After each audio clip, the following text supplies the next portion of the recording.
నమస్తే. నేను doctor Venkata Chaganti, president, university of applied Vedic sciences. ఈరోజు మనము 2 విషయాలు మాట్లాడుకుందుకు ఈ వీడియో ప్రారంభించాను.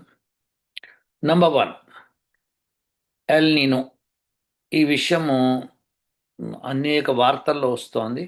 దాని గురించి ఒక డయాగ్రామ్ కూడా ఒక న్యూస్ ఛానల్ వాళ్ళు చూపించారు చక్కగా. అదేందో చూద్దాం మనం. ఇదండి. దీనిలో మీరు గమనిస్తే ఈ ఆరెంజ్ కలర్లో, ఇది ఎల్లో కలర్ అనండి, ఆరెంజ్ ఎల్లో అందాం కాసేపు. ఎల్లో కలర్లో ఉన్నది ఆరెంజ్ అందాం. ఓకే, ఆరెంజ్ కలర్లో ఉన్నది వర్షాభావము, అంటే వర్షము తక్కువైపోతుంది అక్కడ బాగా ఆ రీజియన్స్లో ఈ ఎల్ నీనో మూలంగా. ఈ బ్లూ రీజియన్స్లోనేమో వర్షం ఎక్కువ పడుతుంది. ఇది ఇంటర్నేషనల్ వెదర్ ఛానల్ వాళ్ళు ప్రొజెక్ట్ చేస్తున్నది. సో వాళ్ళందరూ కూడా మాట్లాడుకున్నది ఏంటంటే భారతదేశంలో ఈ సంవత్సరం వర్షాలు బాగా తక్కువగా పడతాయి. సో మిగతా ప్రాంతాలు కూడా మీరు చూస్తున్నారు. ఇక పక్కన ఈ బంగ్లాదేశు, ఆ తర్వాత మయన్మారు, చైనాలో కొంత భాగము, ఆ తర్వాత ఇక్కడ అమెరికాలో ఇటు భాగము, వెస్ట్రన్ పార్ట్ దగ్గర ఇక్కడ ఈ ప్రాంతము, సో తర్వాత సౌత్ అమెరికాలో కొంత భాగము. సో అట్లనే బ్లూ ఉన్నదంతా అధిక వర్షం పడుతుందన్నమాట. సో మనం ఎక్స్పెక్టెడ్ కంటే ఎక్కువగా పడుతుంది అని వాళ్ళు ప్రిడిక్ట్ చేస్తున్నారు. మరి ఈ ప్రిడిక్షన్ కరెక్ట్ అవుతుందా లేదా అన్నది ఇంపార్టెంట్. ఆల్రెడీ వాతావరణం టెంపరేచర్స్, సముద్ర టెంపరేచర్స్ 3 డిగ్రీస్ చేరుకుంది. అధికంగా ఉండవలసిన దానికంటే అధికంగా 3 డిగ్రీలు అయింది. ఇది చాలా రికార్డ్ బ్రేకింగ్. ఇంకొక 1 డిగ్రీ 1.5 వెళ్తే అది అసలు ఇది ఇప్పటిదాకా లేని టెంపరేచర్ అవుతుంది. ఇది వరల్డ్ ఫేమస్ అవుతుంది ఏదో చెప్పుకొస్తున్నారు. సరే, వాళ్ళు ఏం చెప్తున్నా కానీ ఇది పాయింట్ అనమాట. ఇక్కడ ఈ రెడ్ క్రాస్ ఉన్నది ఈ కలర్లో ఉన్నవన్నీ, అంటే ఇది ఇప్పుడు మనం ఆరెంజ్ కలర్ అనుకుంటాం కదా, అది అంటే ఆరెంజ్ ఎల్లో కలర్ అనుకోండి. సో ఆ కలర్లో ఉన్నవన్నీ కూడా వర్షాలు పడవు. ఇగో భారతదేశం ఇక్కడ ఉంది. అదే శ్రీలంకలో చూస్తే బ్లూ కలర్ ఉంది, బాగా వర్షాలు పడితే, అధికమైన వర్షాలు పడతాయని అక్కడ చూపిస్తోంది. సో ఇది వాళ్ళు మరి ఏ రకంగా క్యాల్కులేట్ చేశారు ఏమిటి అన్నది పక్కన పడేస్తే, క్యాల్కులేషన్స్ అయితే చేశారు వాళ్ళు. చేసి పెట్టుకొని ఇదిరా భయ్, మీ పరిస్థితి ఇది, మీ కర్మ ఇది అని చెప్తున్నారు. అయితే మనకిప్పుడు దీనికి సొల్యూషన్ ఉందా లేదా అన్నది ఇంపార్టెంట్. మీకు తెలుసు డాక్టర్ వెంకటాచాగంటి మాట్లాడితే యజ్ఞాలు అంటాడు కాబట్టి డెఫినెట్గా సొల్యూషన్ యజ్ఞమే. సో దీనికి బ్రహ్మాండమైన సొల్యూషన్ ఏంటంటే భారతదేశంలో మనము చక్కటి యజ్ఞాలు అవి చేస్తే ఖచ్చితమైన వర్షాలు పడతాయి. అయితే మీకు ప్రశ్నలు వస్తాయి. ఓసారి హైదరాబాద్లో ఎవరో వరుణయాగం చేశారు, తర్వాత ఇప్పుడు ఏదో భద్రాచలంలో ఎక్కడో చేస్తున్నారు, ఇక్కడ చేస్తున్నారు, తెలంగాణ గవర్నమెంట్ వరుణయాగానికి ఏర్పాట్లు చేసింది అని చెప్పి అన్ని చెప్పుకుంటున్నారు. అదేదో మంచి నక్షత్రం ఏదో చూసి వరుణయాగం చేస్తున్నారని చెప్పారు. అంతా బాగుందండి, వెరీ గుడ్ అండి, దట్స్ ఆల్ హెల్ప్ఫుల్. మీకు హైదరాబాద్లో వరుణయాగం చేసినప్పుడు వాళ్ళు కొంతమంది కలిసి చేశారు, దాని మూలంగా వర్షాలు కూడా పడ్డాయి డెఫినెట్గా. ఇప్పుడు హైదరాబాద్లో ఈ మాత్రం వర్షాలు పడుతున్నాయి అంటే కారణము బహుశా ఆ వరుణయజ్ఞం కావచ్చు. ఇప్పుడు మనకు కావాల్సింది ఏంటంటే భారతదేశం అంతా కూడా వర్షాలు పడాలి, మంచిగా పడాలి. వాళ్ళకి ఏంటంటే సమృద్ధిగా వాటర్ ఉంటే కానీ పంటలు పండవు. పంటలు పండకపోతే రైతులు నష్టపోతారు. రైతులే కాదు, ప్రజలందరూ నష్టపోతారు. ఎందుకంటే ప్రజలకు తిండి కావాలి కదా. సో అది మళ్ళీ మనం బయట కంట్రీస్ నుంచి ఆధారపడి తెప్పించుకున్నామంటే మనకి ఇన్ఫ్లేషన్ పెరుగుతుంది. ఇవన్నీ ఉన్నాయి మనకు తెలిసిన విషయాలు. కాబట్టి మనము వర్షాలు పడేటట్టుగా చేసుకోవాలి వరల్డ్ వైడ్గా. ఇప్పుడు ఈ మ్యాప్ వీళ్ళు చూపించారు. ఇది మ్యాప్ ఏ రోజు చూపించారు? ఇవాళ ఆగస్ట్ 24 అనుకోండి మీకు. సో 24 అంటే వాళ్ళు 22న ఇప్పుడు 22, 23 చూపించారు. సో మనకి అలా చూపించిన దాన్ని నేను తీసి కట్ చేసి పెట్టుకున్నాను నేను. సో ఆ వార్తా ఛానల్లో వచ్చిన వార్త ఇది. సో ఇప్పుడు ఈ మ్యాప్ కరెక్టా, ఇది మితంగా కరెక్టా? మరి ఇదంతా సైంటిఫిక్ రిపోర్ట్ కదా, మరి సైంటిఫిక్ రిపోర్ట్ అయినప్పుడు కరెక్ట్ అవ్వాలి కదా, కానీ కాదు. సో ప్రత్యేకించి ఏమవుతుందో ఒక మాట తప్పితే మళ్ళీ ఇంకేదో రీజన్ చెప్తారు. ఇప్పుడున్న పరిస్థితుల ప్రకారం ఇదండి, ఇది పాయింట్. సో మనం ఇప్పుడున్న పరిస్థితుల ప్రకారం మాట్లాడుకుందాము. వర్షాలు అక్కడ పడట్లేదు, ఓకే, పడవు, భారతదేశంలో పడవు. అంటే పడవు అంటే కావలసినంత పడవు. సపోజ్ 100 సెంటీమీటర్లు పడాల్సిన వర్షం ఈ కాలంలో, ఆ టైంలో మనకి 60, 50, 40 పడుతున్నాయి అనుకోండి, మరి పడినట్టే లెక్కది. సో ఇది వాళ్ళు చెప్పేది. మనమందరం అప్రమత్తంగా ఉండాలి. భారతదేశం మొత్తం గనక యజ్ఞయాగాదులు సమృద్ధిగా చేస్తే మంచి వర్షాలు పడటమే కాకుండా అతివృష్టి అనావృష్టి రెండూ నివారింపబడి ప్రజల ఆరోగ్యంగా ఉండి మనకి బ్రహ్మాండమైన ఐశ్వర్యం లభిస్తుంది అనమాట. సో ఇది మనం బాగా గమనించుకోవాల్సిన విషయం. సో దీనిలో మనకి ఎట్టి పరిస్థితుల్లోనూ ఎటువంటి సంశయాలు ఉండకూడదు. సో యజ్ఞము, యాగము ఈ 2 కూడా కంటిన్యూస్‌గా చేస్తూ ఉండాలి భారతదేశంలో. సో ఇప్పుడు వరుణయాగం చేస్తున్నారు. భద్రాచలంలో చేస్తున్నారు. చేశారో మరి నాకు తెలీదు అయిపోయిందో మరి. బాగా చేస్తారని నమ్ముతాను. వాళ్ళు బాగా చేస్తారని. ఒకవేళ అప్పటికీ వర్షాలు పడిన అభావం పరిస్థితి ఉంటే గనక మాకు university of applied Vedic sciences చెప్తే మేము తప్పకుండా వచ్చి చేస్తాము. మేము చేస్తే పడకపోవడం అంటూ ఉండదు. మేము యాగం వరుణం కోసం చేస్తే పడుతుంది. ఈ సందర్భంలో మీకు చెప్పాల్సింది ఏంటంటే క్యాన్సర్ ప్రాజెక్ట్ మీద మేము బ్రహ్మాండమైన రీసెర్చ్ చేసామని చెప్పాను. ఇన్వెస్ట్మెంట్స్ అడిగాం. చాలామంది వచ్చారు ముందుకి. ఇంకా చాలు, మాకు ఇంకా అవసరం లేదు, అయిపోయింది, కంప్లీట్ అయింది, ఇన్వెస్ట్మెంట్ ఎక్కువ వచ్చేసింది మాకు. సో ప్లీజ్ మీరు ఇంకా ఎవరైనా పంపించదలుచుకుంటే పంపించద్దు. మేము ఇప్పుడు ఉన్న వాళ్ళకే మేము దాన్ని చేస్తాం. వాళ్ళందరూ కూడా అదృష్టవంతులని చెప్పాలి. ఎందుకంటే వాళ్ళు దీనిలోకి ఈ ప్రాజెక్ట్లోకి వచ్చి వాళ్ళు ఇన్వెస్ట్ చేశారు. సో దాన్ని మేము సంతృప్తికరంగా ఉన్నాము. ప్రాజెక్ట్ కూడా కంప్లీట్ అయ్యి రిజల్ట్స్ కూడా మేము చూపిస్తాం. దానికోసం మేము వెయిట్ చేస్తున్నాం. సరే, ఈ సందర్భంగా చెప్పాలి కాబట్టి చెప్పాను నేను. సో అట్లనే ఈ వరుణయాగం చేయడానికి university of applied Vedic sciences సంసిద్ధంగా ఉంది. మీరు గవర్నమెంట్తో మాట్లాడినా, మీరు మాట్లాడుకున్న, ప్రైవేట్ వ్యక్తులు మాట్లాడుకున్నా చెప్పండి. ఎలా చేయాలి, ఎక్కడెక్కడ చేయాలి, ఎట్లా చేయాలనేది మనం ప్లానింగ్ చేసుకొని చేసుకోవచ్చు. వరుణయాగం ఏంటి ఏదో ఒక ప్రాంతంలో చేసేస్తే మొత్తం దేశం అంతా పడిపోతుందంటే కాదండి, అట్లా కాదు. ఎంతవరకు ఎంత శక్తి ఉండాలో అంతే శక్తి ఉంటుంది. ఒక చోట భూకంపం వచ్చిందని భారతదేశం అంతా భూకంపం వస్తుందా? రాదు కదా. సో అటువంటి శక్తులు ఉండవు కదా. అలానే ఒక ప్రాంతానికి తుఫాను వచ్చిందని భారతదేశం అంతా తుఫాను వస్తుందా? రాదు కదా. సో ఇది బాగా అర్థం చేసుకోవాలి. ఇవన్నీ ప్రాకృతిక శక్తులు. ఈ శక్తుల్ని మనము ఎక్కడికక్కడ మనము ఉపయోగించుకునే ప్రయత్నం చేయాలి. దానికే యజ్ఞం అని పేరు అనమాట. సో ఆ యజ్ఞంలో ఏ పదార్థాలు వేస్తే చక్కటి వర్షం పడుతుంది, సమృద్ధమైన వర్షం పడుతుంది, ఇవన్నీ ఆలోచించి చేయవలసిన విషయాలు అనమాట. సో దానికి మేము సంసిద్ధంగా ఉన్నాము. ఇది మా మొదటి టాపిక్ అనమాట. ఎల్‌నినో. ఎల్‌నినో అని ఏదో చక్కగా మూతిలో వంకర తిప్పి చెప్తూ ఉంటారు. మనకి తెలిసి ఎన్‌ఐ-ఎన్‌ఓ కాబట్టి ఎల్‌నినో అందాం. ఎల్‌నియానో అని ఇంకో రకంగా చెప్తూ ఉంటారు. భలే ఉంటది గమ్మత్తుగా, రకరకాల దేశ భాషలు కదా. సో అది దాని ప్రకారం దానికి ఆ పేరొచ్చింది. వాళ్ళు చెప్పారు. సరే. లానినో అని ఇంకోటుంది. సో ఇప్పుడు ఇది ఎల్‌నినో పీరియడ్ నడుస్తోంది. భయంకరమైన పీరియడ్. దీంతో పాటు మీకు చెప్పదలుచుకుంది ఏంటంటే, ఇప్పటిదాకా ఈ సంవత్సరము ఫ్లోరిడాకి ఏ తుఫాను రాలేదు. ఇవాళ రేపట్లో ఏదో తుఫాను ఉంది. ఒకటి కేటగిరీ 1 హరికేన్ ఉంది. వస్తుంది, ల్యాండ్‌ఫాల్ అవుతుంది అంటున్నారు. బహుశా నేను మాట్లాడే సమయానికి, మీరు వినే సమయానికి అది ల్యాండ్‌ఫాల్ కూడా అవ్వచ్చు. కేటగిరీ 1 కొద్దిగా ఆహ్, పెద్ద నష్టం జరుగుతుందని నాకు తెలీదు మరి. సో మేము దానికి వెళ్ళలేదు మేము. మేమేమి చేయట్లేదు దానికి. ఎందుకంటే కేటగిరీ 1. సో కేటగిరీ 1 అంటే వర్షాలు పడతాయి చక్కగా అవన్నీ. కానీ ఏమైనా నష్టం అవుతుందా అంటే ఏమో మరి. గాలులు మటుకు 70 miles, 70 miles per 75 miles per hour speed. Anything like that about 70-75 miles per hour అంటే ఆ స్పీడ్‌కి అది కేటగిరీ 1 హరికేన్. సో చాలా ఆహ్, విధ్వంసం అయితే జరుగుతుంది.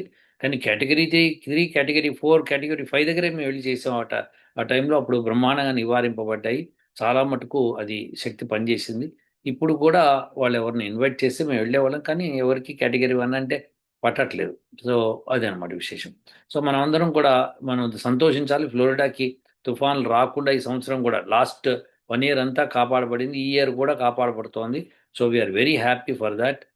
మేము చేసిన హోమాలు, యజ్ఞాల మూలంగా అక్కడ తగ్గినియి బాగా. సో ఈ సంవత్సరం కూడా తగ్గుతుంది అని అనుకుంటున్నాము. సో ఇప్పటిదాకా అయితే లేవు. కానీ ఇది 1, 2 ఇయర్స్ పనిచేయడమే గొప్ప విషయం అనమాట. 2024లో చేసాం లాస్ట్. 2025 అంతా మాకు హరికేన్లు లేవు అక్కడ.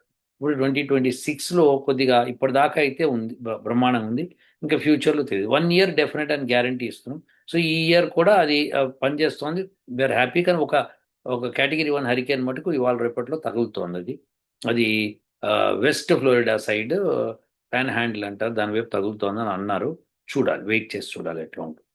సో అలానే ఇంకా ఫ్యూచర్‌లో కూడా తగలకుండా ఉండాలంటే మనం ఏం చేయాలో ప్లానింగ్ చేసుకోవచ్చు. ప్రకృతిక శక్తుల నుంచి మనము కాపాడుకుందుకు యజ్ఞయాగాలు చేయాలండి కంపల్సరీ ఇది. ఇది తమాషా అయిన విషయం కాదు. అందరూ ఏంటంటే ఎవడికి వాడు తిండి తినేస్తున్నాడు. నాకు డబ్బులొస్తున్నాయి గదా! నేను కొనుక్కుంటున్నాను గదా! అంటున్నాడు. కానీ రైతు పాపం చాలా నష్టపోతున్నాడు. రైతులందరూ కలిసి, ఆంధ్రప్రదేశ్, తెలంగాణ రైతులందరూ కలిసి, మీరందరూ ఉద్యమించి, మీకు కావాల్సిందంటే మేము ప్రతి చోట హోమం చేసి, మీకు సమృద్ధిగా వర్షాలు పడేటట్టు చేసి, మీకు మంచి పంటలు పండేటట్టు చేసి, ఆరోగ్యకరమైన పంటలొచ్చేటట్టు చేసి, మీకు లాభాలు గూడా వస్తాయని మేము భావిస్తున్నాం. ఆంధ్రప్రదేశ్, తెలంగాణే కాకుండా భారతదేశం అంతా చేయగలం. మాకు కెపాసిటీ ఉంది. మేము చేయించగలం. సో, అది మీరు కొద్దిగా రైతులకి చెప్పి రైతులు మన్నన పొందండి. అలానే వాళ్ళతో చెప్పి మేము చేయగలని చెప్పండి. రైతులందరూ కలిస్తే ఎంతండి మీకు చాలా చౌకైపోతుంది. సో హాయిగా చేసుకుంటే మీకు సమృద్ధిగా వర్షాలు పడతాయి. మీ అందరూ కూడా సుఖశాంతులతో ఉంటారు. పంటలు బాగా పండుతాయి. ఆరోగ్యకరమైన పంటలు పండుతాయి. అంటే ఏంటంటే పంటలో బలం ఉంటుందన్నమాట. సో మీకు ఎక్కువ పంట కావాలా, తక్కువ పంట కావాలా అది కాదు నేను మాట్లాడేది. పంటలో బలం ఉంటుంది. అంటే మీరు అమ్మే ప్రతి వస్తువు ఎదుటివాడి ఆరోగ్యానికి ఉపయోగపడుతుందనమాట. సో ఇలా మనం చేయొచ్చు. సో అందుకని దయచేసి మీరందరూ రైతుల్ని కలవండి. ఎవరన్నా మన అభిమానులు ఉంటే గనక కలిసి చెప్పండి, మాట్లాడండి. మనం ఏదైనా చేయగలుగుతాం అంటే మన భారతదేశంలో మా బోర్డ్ ఆఫ్ డైరెక్టర్ ఉన్నారు. మీరు వెళ్ళి కలవచ్చు. అండ్ ఆయన డైరెక్ట్ చేస్తారు చక్కగా. ఆ విధంగా మనం చేసుకుంటూ పోవచ్చు. సో ఇదండి మొదటి టాపిక్. ఇప్పుడు రెండో టాపిక్ ఏంటంటే అది కూడా చూసేద్దాం ఒకసారి. ఆ టాపిక్‌లో ఏంటంటే, ఒక ఇక్బాల్ అన్న కుర్రవాడు పాపం in the case of in case you are referring to involve 16 year old Iqbal Sheikh from Murshidabad at west బెంగాల్‌లో. అతనికి ఏమైంది he has spent the last 5 years largely submerged in local ponds because he suffers from a severe agonising burning sensation across his body whenever he steps out in open. ఇది ఆయన details అన్నమాట. Condition. Iqbal experiences extreme physical discomfort, heat, and skin burning when exposed to the external environment. While local superstitions led some believe he has possessed superstitions అయితే ఉంటుంది. Prolonged submersion. To cope with the pain, he would stay in the pond water for 4 to 7 days at a time. This continuous exposure has severely damaged his skin, turning it unusually pale and caused recurrent respiratory issues like chronic coughs and colds. ఇలా పాపం అతని పరిస్థితి ఏర్పడింది. So ఇతను ఇక్బల్ అని అతను కుర్రవాడు 16 ఏళ్ళ కుర్రవాడట. సో అతను ఒళ్ళంతా బర్నింగ్ సెన్సేషన్ ఉండి ఏం చేయలేక లోకల్గా ఉన్న చెరువులు మునుగుతాడు. మునిగి అట్లని రోజుల తరబడి అక్కడే ఉంటున్నాడు. అంటే అక్కడే మూత్రం, అక్కడే టాయిలెట్ అన్నీ అక్కడే అయిపోతున్నాయి. అయిపోయి అక్కడే తిండి తింటున్నాడు. ఎందుకంటే భరించలేకపోతాడు. ఆ బర్నింగ్ ఒళ్ళంతా బర్నింగ్ వచ్చేస్తుంది. అది తెలుసుకొని అనిల్ అంబానీ కొడుకు పేరు ఏదో ఉంది ఆయన అతన్ని తీసుకెళ్ళి బాంబే హాస్పిటల్లో అడ్మిట్ చేశారు. అక్కడ డాక్టర్లు గోత్రు అవుతున్నారు. సో అది వాళ్ళు చేస్తున్నారు. మరి దీనికి ఆయుర్వేదంగా చికిత్స ఉందా అంటే ఖచ్చితమైన చికిత్స ఉందండి. బ్రహ్మాండమైన చికిత్స ఉంది. ఇదో పూర్వం మనకి ఒకరికి జరిగింది. దానికి చికిత్స కూడా చెప్పారు. సో మీకు ఎవరికన్నా ఇప్పుడు అతను బాంబే హాస్పిటల్లో ఉన్నాడు. అక్కడ చేత కాకపోతే, అక్కడ కుదరకపోతే వాళ్ళు ఏదో అమెరికాకో, ఎక్కడికో రష్యాకో పంపిస్తారు. సో అక్కడ చేత కాకపోతే వాళ్ళు చేస్తారని నమ్మకం నాకుంది. ఒకవేళ చేత కాకపోతే అటు పంపిస్తారు. అది ఇంకా ఎక్కువ ఖర్చే ఉంటుంది. సో దాని మూలంగా అది క్యూర్ అవుతుందంటే బెస్ట్. సో ఏదో విధంగా ఏదీ క్యూర్ కాని విషయం ఉంటే కనుక మా university of applied Vedic sciences చెప్పండి. మేము దాని గురించి దాని సొల్యూషన్ ఫైండ్ అవుట్ చేసి దాన్ని మీకు చెప్పగలుగుతాం అన్నమాట. సో అది మీరు మొదటే చేయండి అంటే అట్లా కుదరదు. ఎన్నో ప్రాజెక్ట్స్ చేస్తున్నాం. కాబట్టి ఎవరికన్నా అది తెలిసి అనిల్ అంబానీ కొడుకా కాదండి, అనిల్ అంబానీ కాదు, ముఖేష్ అంబానీ కొడుకు కొనుక్కుంటా. అతని పేరు ఏదో ఉంది. రీసెంట్గా పెళ్లి కూడా అయింది అబ్బాయి. సో అతనికి ఈ విషయం చెప్తే కనుక మనము దానికి సంబంధించిన మూలికల్ని వాటిని మనం చెప్పొచ్చు. అది పనిచేస్తుంది చక్కగా. ఆ బర్నింగ్ సెన్సేషన్ తగ్గుతుందని నా నమ్మకం. ఇది నా విశ్వాసము. ఎందుకంటే వేదంలో చెప్పబడినది అంటూ ఏం లేదు కాబట్టి మేము దాని గురించి రీసెర్చ్ చేసి చెప్పగలుగుతాం. సో దయచేసి ఎవరికన్నా ఇంట్రెస్ట్ ఉండి అబ్బాయికి తగ్గాలనుకుంటే తప్పకుండా చెప్పండి. మనకి చాలా మందికి కూడా ఉండొచ్చు ఈ ప్రాబ్లమ్ భారతదేశంలో. సో వాళ్ళందరూ కూడా దీన్ని యూటిలైజ్ చేసుకోవచ్చు అనమాట. చేసుకుంటే ఆ రీసెర్చ్ వర్క్ని మనం అప్లై చేస్తే వాళ్ళకి తగ్గుతుంది. సో ఎలా తగ్గుతుంది, ఏం తగ్గుతుంది అన్నిటినీ నేను కొంతవరకు రీసెర్చ్ చేసి ఉన్నాము. కానీ ఇంకాస్త ముందుకు తీసుకెళ్దాం. రీసెర్చ్ తీసుకెళ్ళి ఇది అథెంటిక్ సొల్యూషన్ అని చెప్పి మనం చెప్పచ్చు. సో అలా అనేక రకమైన వ్యాధులకి మనము నయం చేసే వైపు university of applied Vedic sciences ప్రయత్నం చేస్తోంది. ఈ ప్రయత్నంలో పరమాత్మ నాకు సహకరించాలని కోరుకుంటున్నాం. అలానే మీరందరూ కూడా మీ విషెస్ మీరు ఇన్వెస్టర్స్ ముందుకు వచ్చిన వాళ్ళకి అందరికీ ధన్యవాదాలు. మీ అందరికీ పేరు నేను ఈమెయిల్ పెట్టి మళ్ళీ మిమ్మల్ని ఒక మీటింగ్ పిలుస్తాను. ఎవరైతే ఇన్వెస్ట్ చేశారో క్యాన్సర్ ప్రాజెక్టులో వాళ్ళందరినీ పిలిచి మీతో మాట్లాడతాం. మా బోర్డ్ ఆఫ్ డైరెక్టర్స్ మాట్లాడతారు. మీకు ధన్యవాదాలు తెలుపుతున్నాను. అదేవిధంగా ఈ కేసు కూడా ఎవరైనా ముందుకు తీసుకెళ్తే కనుక చెప్పండి మాకు. మేము తప్పకుండా సహాయం చేయడానికి ముందుకు వస్తాం. అలానే రకరకాల డిసీజెస్ ఉన్నాయి. వాటికి చేయాలంటే చాలా ధనం ఖర్చు అవుతుంది అనమాట. సో ఆ ధనాన్ని ఇప్పుడు కంపల్సేట్ చేయాల్సి వస్తుంది. సపోజ్ మనం ఒక స్టూడెంట్ ఎక్కడో జాబ్ చేస్తూ ఉంటాడు. అతను మా యూనివర్సిటీ స్టూడెంట్ వర్క్ చేస్తున్నాడు. బాబు నాయన 3 నెలలు లీవ్ పెట్టు, లాస్ ఆఫ్ పే మీద మేము పే కంపన్సేట్ చేస్తాం, నువ్వు దీని మీద వర్క్ చేయడానికి వీలవుతుంది. ఇన్వెస్ట్ ముందర వస్తే, ఇన్వెస్ట్మెంట్ ముందు రాకపోతే మేమే వర్క్ చేసుకుంటూ కూర్చోవాలి. వర్క్ చేసుకుని తీరిక ఉన్నప్పుడల్లా చేసుకొని మిగతావన్నీ పక్కన పడేసి ఇవి చేయాలి. చేసినప్పుడు దానికి సొల్యూషన్ వచ్చినప్పుడు అప్పుడు ఇన్వెస్టర్స్ని పిలుస్తాం. ఇప్పుడు కాన్ఫిడెంట్గా మేము ఇన్వెస్టర్ని పిలిచాము, ఇన్వెస్టర్స్ కాన్ఫిడెంట్గా ముందుకు వచ్చారు. ఎంత సంతోషకరమైన విషయం ఏంటంటే వాళ్ళు ముందుకు వచ్చి మేమున్నాం, మేము వెనకాలని చెప్పి ఉంచున్నారు. ఇట్లాంటి సపోర్ట్ ఉంటే మనం ఇంకా తిరిగి చూడక్కర్లేదు. సో అది మేము ఇప్పుడు ఈ ప్రయోగం కూడా చేయబోతున్నాం. చేసిన రోజు రిజల్ట్స్ అందరికీ ప్రపంచానికి తెలుపుతాం. సో ఈ 2 టాపిక్స్ మాట్లాడడానికి వచ్చానండి. సో ఎల్‌నినో గురించి రైతులకి మేము సహాయం చేయడానికి రెడీగా ఉన్నాం. అలానే ఆ బాలుడు ఇక్బాల్ లాగానే చాలామంది సఫర్ అవుతూ ఉంటారు. సో ఇక్బాల్‌కి ఏంటి లక్కీగా అంబానీ కొడుకు, అంబానీ అంటే richest person in India. So అతను అతని కొడుకు తలుచుకుంటే ఏముంది, రాజు తలుచుకుంటే దెబ్బల కొదవ అని చెప్పి ఒక సామెత ఉంది. అలానే వాళ్ళు తలుచుకుంటే డబ్బుకు కొదవ చెప్పండి. కాకపోతే అక్కడ తీరకపోతే ఏమిటి నెక్స్ట్ అన్నది మా దగ్గర సొల్యూషన్ ఉంటుంది గ్యారంటీగా. ఇప్పుడే చెప్తే ఇన్వెస్ట్ చేస్తాం మీరు దానిలోనే. ఎవరన్నా అంబానీ కొడుకు కానీ ఎవరికైనా చెప్తే కనుక మనము మా స్టూడెంట్స్ని నేను ప్రేరేపించి, బాబు నాయనలారా ఎవరు వస్తారు రండి ముందుకని చెప్పి వాళ్ళని తీసుకొని వెళ్ళొచ్చు. అంతే. అదే కాకుండా ఇంకో 2, 3 ప్రాజెక్ట్స్ మేము ముందుకు తీసుకెళ్తున్నాము.